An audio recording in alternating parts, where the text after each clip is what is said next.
नमस्कार मंडळी, स्वागत आहे तुमचं माझ्या यूट्यूब चॅनलमध्ये. चला तर मग बरेच दिवस झालं काही व्हिडिओ आलेला नाही. जागरण गोंधळाच्या खरेदीचा व्हिडिओ एडिट करून टाकलेला आहे, म्हणजे अपलोड केलेला आहे. त्यानंतर जागरणाचा काही व्हिडिओ आलाच नाही.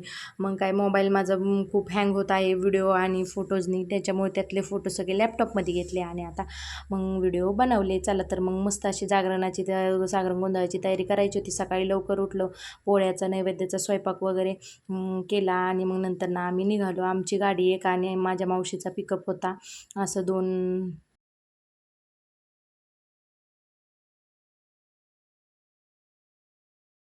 असं तर मग आम्ही निघालो. पिकअपमध्ये येता येताच आम्ही जे म्हणजे ह्याला जागरण गोंधळासाठी म्हणजे बकरं घेतलेलं आहे, ते येता येता आणायचं होतं. त्याच्यामुळं मग तो पिकअप पाठीमागणं येणार होतं. मग आम्ही पुढं आलो.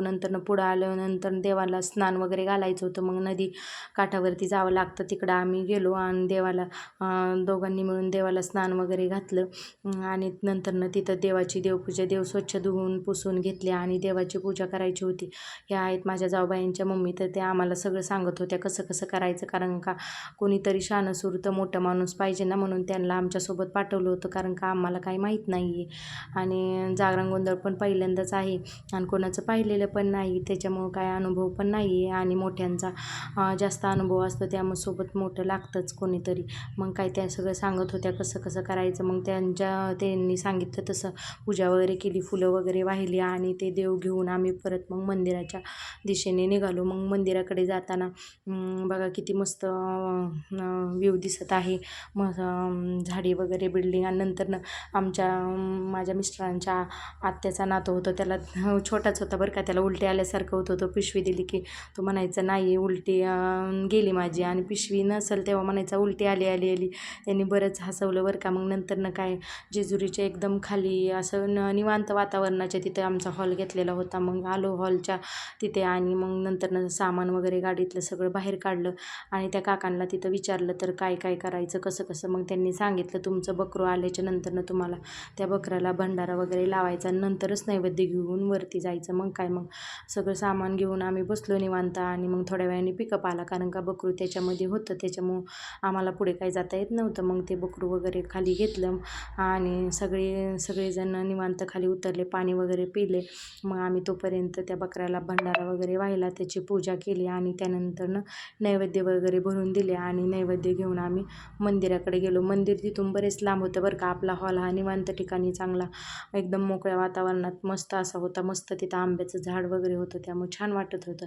मग मंदिर लांब असल्यामुळं आम्ही गाडीतच गेलो. मग गाडी पार्किंगला लावली आणि त्याच्यानंतरनं थोडंसं चालत गेलो. इतकी गर्दी होती ना, म्हणजे लगनसराई असल्यामुळे बरीचशी गर्दी होती. तसं पण जेजुरीला कधी पण जा गर्दी असतेच बरं का. त्यातून पण रविवारची बरीचशी गर्दी असते. मग काही इतकं दमलो होतो ना, मग थांबलो जरा थोड्या वेळ, थंड असं पाणी घेतलं, लिंबू सरबत घेतला आणि मग परत चालायला सुरुवात केली. नंतरनं मग तिथं गेलो, मंदिरात पाया वगैरे पडलो आणि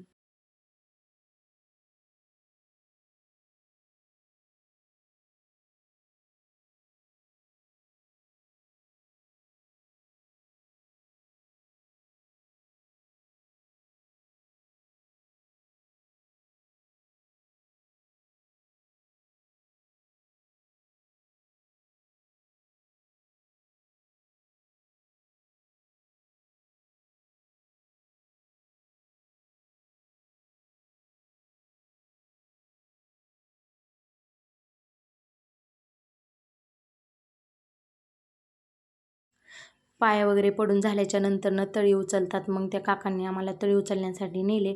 तिथं आमची तळी उचलली. काही बोलायचं असेल ते म्हणजे त्यांनी सांगितलं तसं आम्ही केलं. तळी उचलून झाल्याच्या नंतरनं त्यांनी सगळ्या देवांना नैवेद्य ठेवायला सांगितले. मग आम्ही सगळीकडे मंदिराच्या साईडने सगळे देव होते, त्याला नैवेद्य ठेवले. मंदिराच्या पुढे आलो आणि मस्त असं फोटोशूट केलं जरा आणि व्हिडिओ पण काढले. आणि त्याच्यानंतरनं मग आलो हॉलच्या ठिकाणी. तोपर्यंत तिथं ते काका आलेले होते, त्यांची तयारी चालू होती, सगळं मांडायचं वगैरे चालू होतं. मग काय सगळे पाहुणे रावळे पण आले होते. बघा तर किती जमले. त्याच्यानंतर पण भरपूर आले बरं का. हे सुरुवातीचं आहे.